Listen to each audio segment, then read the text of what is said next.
இந்தியாவை உலுக்கிய கொல்கத்தா பெண் மருத்துவர் பாலியல் கொலை வழக்கின் தீர்ப்பு இன்று வெளியானது. கைது செய்யப்பட்ட சஞ்சய் ராய் குற்றவாளி என நீதிபதி தீர்ப்பளித்தார்.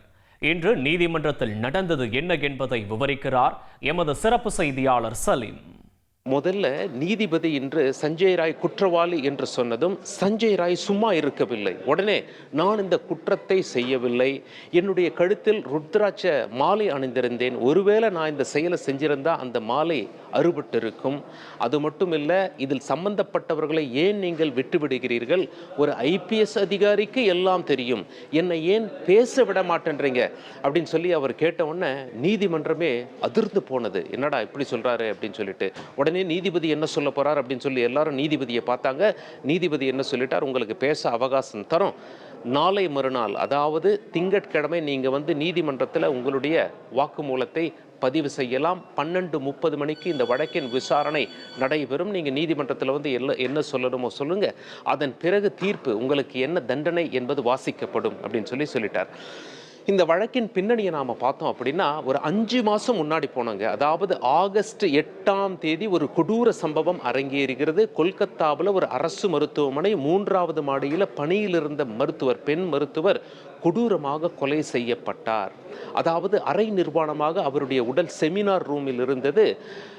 உடனே அங்கே உள்ள போலீஸுக்கு தகவல் சொல்லப்பட்டது. போலீஸ் வந்தாங்க. விசாரிச்சதில் சஞ்சய் ராய் என்றவர் இந்த குற்றத்தை செய்திருக்கலாம் அப்படின்னு சொல்லி சிசிடிவி ஃபுட்டேஜ் எல்லாம் வச்சு அவர் கழுத்தில் போட்டிருந்த ப்ளூடூத் உடைந்து சம்பவம் நடந்த இடத்தில் காணப்படுகிறது, இவர்தான் குற்றவாளி என்று இவரை கைது பண்ணாங்க. பிறகு டிஎன்ஏ டெஸ்ட் எல்லாம் நடந்தது, உண்மை கண்டறியும் பரிசோதனையும் நடைபெற்றது.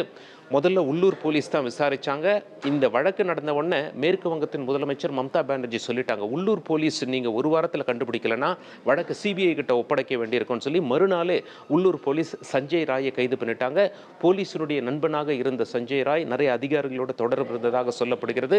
மருத்துவமனைக்கு ஈஸியா போகிறதுக்கு மருத்துவமனை உள்ள ஒரு போலீஸ் பூத் இருந்தது, அதில் அவர் பணியில் இருந்ததா சொல்லப்படுகிறது. அதனால தான் பெருசா இந்த ஐடி கார்டும் இல்லாமல் உள்ள ஈஸியா இந்த குற்றத்தை செய்திருக்கார் என்று போலீசாரால் சொல்லப்பட்டது. பிறகு கொல்கத்தா உயர்நீதிமன்றம் இந்த வழக்கை சிபிஐ வசம் ஒப்படைத்தார்கள். சிபிஐயும் சஞ்சய் ராய் தான் குற்றவாளி என தெளிவாக எங்களிடம் ஆதாரம் உள்ளது அப்படின்னு சொல்லி அவரை நீதிமன்றத்தில் நிறுத்தினார்கள். குற்றப்பத்திரிகை இந்த வழக்கில் தாக்கல் செய்து சுமார் 2 மாத காலமாகிறது. இந்த வழக்கை பொறுத்தவரை விசாரணை என்பது வாதம் பிரதிவாதம் எல்லாம் கேமரால பதிவு செய்யப்பட்டது. 50 சாட்சிகள் விசாரிக்கப்பட்டார்கள். அந்த நீதிமன்றத்துக்குள்ள வேற ஆட்கள், வெளியாட்கள் யாரும், பொதுமக்கள் யாரும் அனுமதிக்கப்படவில்லை. ஆங்கிலத்தில் க்ளோஸ் டோர் ஹியரிங் என அழைப்பார்கள். அவ்வாறு நடைபெற்றது. தீர்ப்பு சுமார் 160 பக்கம் எழுதப்பட்டு இன்று குற்றவாளி சஞ்சய் ராய் என்று நீதிபதி தெரிவித்தார். இவருக்கான தண்டனை விவரங்கள் திங்கட்கிழமை நமக்கு தெரிய வரும்.